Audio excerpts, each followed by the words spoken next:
Losing balance is not just a normal part of aging, and doctors now say it often begins silently years before the first serious fall happens. Millions of older adults in America struggle with dizziness, unsteady walking, slower reflexes, or sudden stumbles without realizing that several hidden systems inside the body.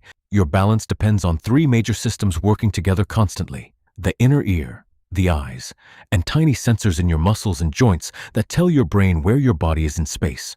As these systems weaken with age, the brain receives less accurate information, making simple movements suddenly feel unstable, especially in the dark, on stairs. But the danger goes deeper than most people realize.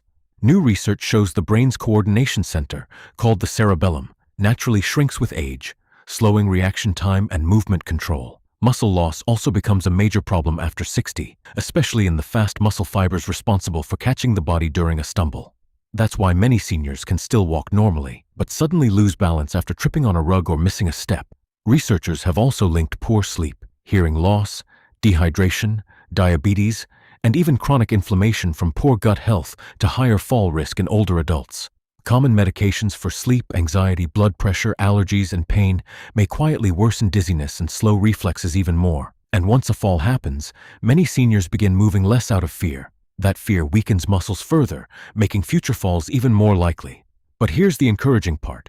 Experts say many of these balance problems can improve. Strength exercises, better sleep, medication reviews, hearing and vision checks, proper nutrition, and balance training can help the brain and body work together more effectively again.